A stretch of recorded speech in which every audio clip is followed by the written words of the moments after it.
This high school graduate was hired by whom? He is an embarrassment to the business. The office reverberated with the voice of Seth, the recently hired CEO. I became more and more uneasy in the busy office. Seth smiled triumphantly, not missing the instant reaction. Get him fired right away. Other people will be impacted if you treat them like trash for the rest of your life. Samantha said, Sure, I'll fire him right away. The head of the department, Mike, smiled back. I had always had a hard time with Mike. Without a doubt, he wanted to get rid of me. I left the office with 2 victorious glances, but I wasn't going down without a fight. They were unaware that I would retaliate. I saw the 2 crying and apologizing just a few days later. John Smith is my name. This spring, I turned 40. I'm just a regular middle-aged man. I was an office clerk until last month when the company started to downsize because of the recession. Since I had grown older without ever achieving a managerial position, I was the first target. I had previously changed jobs, so I wasn't really upset, but being laid off was still shocking. I've spent my entire life working hard. Perhaps I can afford to relax for 6 months. I came from a low-income household, and while all my peers went on to college, I was the only one who decided to work immediately after high school. During elementary school, we were all close, but as we progressed to high school, my poverty caused me to progressively become isolated. Near the conclusion of high school was the pivotal moment, since I wasn't attending university, when everyone else was anxious about their schoolwork. I suppose I was a distraction to them. I barely had someone I could call a friend. Before I realized it, there was only one man who could speak to me on equal footing in such a circumstance. Kevin was that person. He was a businessman and had been well off since birth. Even if our situations couldn't be more dissimilar, he was a man who lacked self-confidence. Kevin was crushed by his parents' expectations and frequently stated that he felt most comfortable talking to me because I treated him equally. I can't decide what I truly want to accomplish because I'm destined to take over my dad's business. I need to study, even at home. I can tolerate it, but I don't like it, Kevin said. But it's great that you're trying your hardest. If I succeed in taking over the business, I'll put in just as much effort and earn as much money as you do. Let's collaborate. I would be more driven if you were here. I replied, since high school graduation, I had not communicated with him. His everyday life must be keeping him occupied. If Kevin notices that I don't have a job, I wonder what he will think. As I was thinking these things, my life was profoundly altered by a single phone call. I got a call from an unknown number about a week after I quit my job. I heard a man's voice, sounding a little apprehensive, so I picked up the phone without giving it any attention. Hello, is this Johan speaking? Yes, I am. And who's calling, may I ask? I feel relieved. I was concerned that your phone number might have changed. The caller's voice brightened, as if a flower had bloomed. This is me, Kevin, your high school pal. Remember me? I was surprised since I had been thinking about Kevin recently. We hadn't been in touch for over 10 years, so recognizing his voice was unexpected. My spirits lifted momentarily, forgetting about being laid off. It's been so long. How many years has it been? How have you been? I asked. I've been getting by. I have something to report to you. Next month, I'll officially take over my father's company. I'm finally going to be the CEO. That's amazing. You've always worked hard since our school days. Seeing him struggle yet persevere, I felt genuinely happy, as if it were my own achievement. Thank you. By the way, John, what are you doing now? Kevin asked. I hesitated slightly. I remembered that I was fired just a few days ago and felt the difference between me and him. Feeling pitiful for getting depressed over my situation compared to my friend. Even as an adult, I laughed self-deprecatingly and shared my current status. I was laid off from the company I worked at for several years just the other day. I've been working nonstop, so I thought about taking a little break. To my surprise, Kevin reacted unexpectedly. That's perfect. Actually, I called because I want to hire you. Do you remember the promise we made back in school? The promise that you wanted to work with me once you became the president. I remember, but are you serious? For me, jobless. There couldn't be a better offer. However, things wouldn't be that simple. I replied, hesitating. Kevin sighed deeply on the other end of the phone. I'm becoming the president, but honestly, I don't feel cut out for something so grand. I want someone I can trust to support me. Everyone in the company competes for position and prestige. It's unsettling. That's why I need someone reliable like you. Kevin's company is a major enterprise well known in the region with many ambitious employees. There must be a lot of internal competition. He doesn't like such a tense atmosphere, but his effort to take over the company must have been immense beyond my imagination. I'm honored that you still rely on me. Please, let me work with you. I said, thank you. Let's make this company better together. I ended up joining Kevin's company. The scale of this new workplace was incomparable to the previous company I had worked for, and I felt my spine straighten on my first day. Kevin wanted me to work as his right-hand man. However, I requested to start from the bottom for a few years, so I was assigned to a certain department. My assignment was in the sales department, and my boss, Mike, who was a department head, was a strong-willed man. You're lucky to be hired at your age. Middle-aged men like you are not needed in this company. What was the new president thinking? Mike, just 5 years older than me, spat these words at our first meeting. Ambitious Mike seemed unhappy about Kevin becoming the president. Are you a high school graduate? You're incompetent. So don't go against what I say. Just obey orders silently. Got it? No wonder Kevin felt uneasy with such employees around. I felt dizzy from Mike's personal attacks, but I couldn't show weakness. Being expected to perform, however, since I was expected by Kevin, I couldn't express my weakness. I forced a smile and made up my mind. Yes, I look forward to your guidance and support. My days began to feel like I was nothing more than a servant to Mike. I was visiting several companies daily to secure contracts with no time even for lunch. If my progress was even slightly poor, Mike would yell at me so loudly that I would shrink. He exerted pressure on other employees too, but it felt somewhat different with me. John, you're lazy. You should work through your times. It's disrespectful to others. Even with that, you won't measure up to me. Realize you're just stealing your salary. Mike's demands escalated day by day. He would often assign me additional work just before the end of the workday. On such days, I missed the last train home. It was tough on my not-so-young body. Are lights like that malicious? I was staring at my computer in the dark office when Kevin came to me with a cup of coffee. Working overtime again today? Remember, your health is your capital. Don't overdo it, Kevin said. You're one to talk, always working late yourself. I can't relax unless I'm pushing myself. Plus, my wife is so strong-willed, I feel small at home. Even the president of a big company feels powerless at home. Amid these hectic days, this moment might have been the most calming for me. Seeing my friends striving so hard for us gave me strength too. Despite Mike's relentless, demeaning instructions, I persevered through sheer tenacity. Then, a month later, something happened that shook me. Kevin collapsed due to poor health, clearly a result of his excessive work. Given his personality, the stress of carrying such a big company must have been too much for Kevin. He decided to take a 6-month leave from the company to focus on his treatment. I'm sorry. I, the president, am so unreliable, Kevin said weakly. You're an idiot. You just overwork yourself. You better get well in return, because I'll watch the company for you. John, you're dependable. That's quite the line for someone only months into the job. Thank you so much.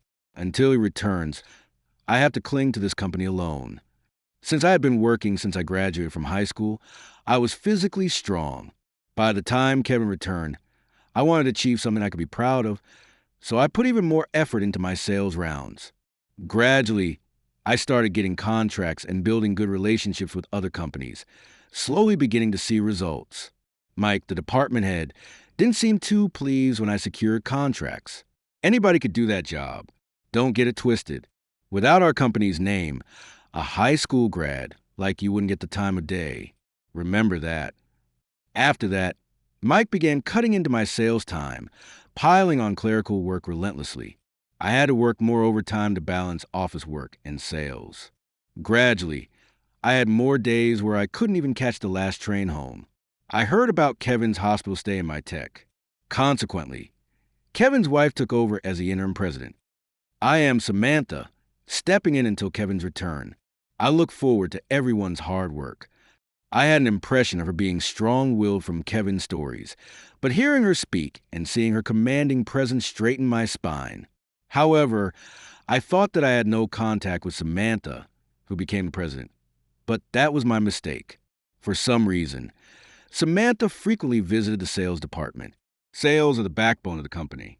It's only right that I care about it, she said, often summoning Mike for meetings in the conference room, casting stern looks at other employees. She seemed to favor Mike, appearing a bit softer in his presence. They were close in age, and I felt their relationship was close. However, I had no time to worry about such things. After meeting with Mike, Samantha would invariably come to me. So, you're the John that my husband mentioned. What can you do? I have developed sales skills and have already secured some contracts and established key clients. I have a negotiation scheduled for this afternoon as well. You're doing the same gritty work as a new hire at your age? Aren't you ashamed? Suddenly confronted with such words, I was at a loss for words. With the company, as long as you're getting contracts, that's what matters. If I think you're even slightly useless, I'll fire you on the spot. This was no longer a conversation, but one-sided abuse against me from her. I was stunned that Kevin's wife was such a different character than Kevin. Kevin said he'd rather be at work than home. No wonder, with a wife like that. Perhaps Kevin's hostelez was his most peaceful time, which made me feel conflicted as his friend. While I was working late, Mike and Samantha came over. They had been interrupting my work. Pitiful, isn't it? All this overtime and no extra pay for you. Everyone else finishes their work within business hours. So you're the problem. It's a shame for you. Samantha is taking us out for drinks now, and you're stuck with your work. Their lowly harassment was so childish, almost made me laugh. Just a little more patience. I muttered to myself and faced the computer again. I worked in a workplace full of enemies without causing trouble. But one day, I got into trouble. Another employee had lost a deal, and it seemed like the contract might be terminated. Fortunately, I had a close partner at the client, so I worked with the troubled employee to solve the problem. We struggled, but managed to prevent the contract termination. However, it took so much time that it slightly impacted my sales performance. Still, I barely met my quota. I was relieved for a moment, but then Samantha came to the sales department with a red face. "John, are you aware of your performance this month?" she asked. "Yes. There were some glitches, but I did meet my quota. You should be achieving much more than just the quota. Don't you feel any gratitude to the company that gave you a chance, considering your incompetence in front of the other employees?" Samantha scolded me loudly. A colleague I had helped with a negotiation came to my defense, but Samantha dismissed it. "You think that if you make allies like that, someone will help you? I know what you're trying to do. That's how you approach my husband. I know you were his friend from school, but you are a scumbag." "That's not true. My relationship with Kevin isn't like that. I genuinely respect him as my friend." Isn't this beyond the scope of work? When I finally stood up for myself, Samantha was taken aback. She must have thought I would always be docile. But I can't stay quiet when my friendship is under attack. After a moment of silence, as Samantha and I were locked in a stare, Mike came over with a smug grin. "What's all this then? The newbie seems to be causing quite a stir." Then Samantha clung to Mike as if she had found an ally. "John just barely met his quota, and now he's acting all high and mighty. Seems like he has no sense of gratitude towards the company." Mike's arrival seemed to energize Samantha, and I began to feel irritated. I hadn't done anything wrong, and this conversation was a waste of time. Thinking it was time to end this, I was about to back down when Mike said, "Well, it can't be helped. After all, this guy is a high school graduate. You can't live without being shameless, right?" "What? He's a high school graduate." Mike's face broke into a triumphant smile. "Who hired this high school graduate? He's a disgrace to the company. It was President Kevin, right? Maybe he couldn't refuse because of old-time sake. After all, he's too soft and easily deceived." Mike made such remarks, and I attempted to respond but was overpowered by Seth's assertiveness. Get him fired immediately. If you leave people like garbage forever, it will affect others. I absolutely detest working with such people. I'll fire him immediately. We don't need a high school graduate who lacks a spirit of service to the company. I'll find some reason to dismiss him. Exactly. Then hurry up and prepare the paperwork. Eliminating a salary thief is also part of my job as the president. The two chuckled and glared pressure at the employees around them. I watched this with a sense of detachment. That's enough. Speaking up is pointless. I didn't want to hear Mike and Seth's laughter anymore. Silently, I turned on my heel and walked away, while apologizing to a colleague trying to stop me. I gathered my belongings and left the office. After exiting the large building, I looked up at the floor where the office was located. Mike and Samantha were probably feeling very satisfied by now. They must be relieved, thinking they can finally build their empire without the nuisance of my presence. I felt disheartened. I let out one deep sigh and called Kevin in the hospital. I'm sorry, Kevin. I was forced out sooner than expected. No, I should be the one apologizing. I'm sorry for putting you through this, but there's no one I trust more than you. The role Kevin entrusted to me was an internal investigation. Normally, it would make sense to hire someone extra for the audit, but due to someone inside engaging in espionage, such investigations were getting exposed even before Kevin took over as president. There were signs of misconduct and shadows within the company, which the previous president was also concerned about. I want to clean up this company. It's important to me, and it was inherited from my father. Plus, for the sake of those earnestly working hard, I want the wrongdoers to reflect on their actions. You've always been straightforward, respecting the company and your father. I understand your feelings. The plan was to sneak in auditors as investigators. The investigation could involve recording suspicious behavior, capturing evidence, something anyone could do. The last piece was deciding whom to trust with this plan. I try my best to live up to your trust. I found evidence. I also recorded being yelled at earlier. I'm sorry for putting you in this tough spot, but you truly helped me. It's a request from my best friend. Piece of cake, Kevin said over the phone, sounding quite energetic. He seemed to be doing well with his medical treatment, and I felt relieved hearing his condition. Take the evidence to my father. I can't leave the hospital yet. I'll speak to him in advance. Understood. After hanging up, I searched for a taxi to head to his father's home, where I delivered the collected evidence. The next day, the day after I handed over the evidence I had collected to Kevin's father as planned, I was relaxing at home after being fired when I received a call from Mike. John, what on earth did you do? Hello. I was expecting a call from you soon, I answered with a laugh. Mike's voice flipped and started shouting. It was your doing, wasn't it? The police are at the company causing chaos right now. They've seized my computer, and I can't do any work. According to Mike, the police had suddenly stormed the company that morning and confiscated his computer. He was frantic about not being able to work, but it seemed there was more to his panic. You don't have to worry. Being in sales, you can just visit clients and earn that way. Or is there something you're afraid they might find? After my comment, Mike went silent. No wonder he'd been involved in unspeakable misdeeds. I had heard rumors about him embezzling company funds and harshly treating newcomers into quitting. Despite his attempt to control information within the company, clients and others had been telling me all sorts of things. It seemed they trusted me, who worked earnestly, over the duplicitous Mike. With their help, I was able to quickly identify the mastermind behind the fraud. Kevin had talked about how money had been periodically missing from the company in recent years. So it might be a surprise audit, right? If you haven't done anything wrong, you have nothing to worry about.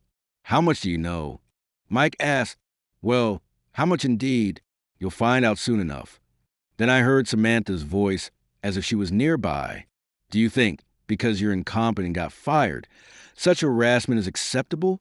This is a serious issue that's shaking up the company. Pretending to be a detective just because you're a high school grad is not without permission. Our president asked me to act. I didn't instruct anything.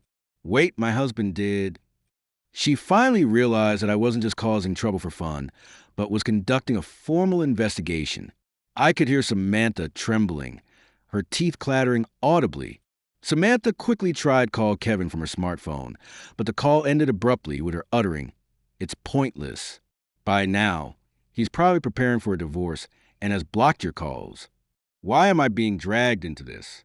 Perhaps because you were the spy in the past? When Kevin or the former president hired investigators, someone reported this to the mastermind in advance. The internal investigations have so far failed because of that spy. However, there were only a limited number of people who could do that spying. This spy could only be from Kevin's family, given the access required. Several attempted internal investigations have been undermined by someone leaking information beforehand, warning them to be cautious.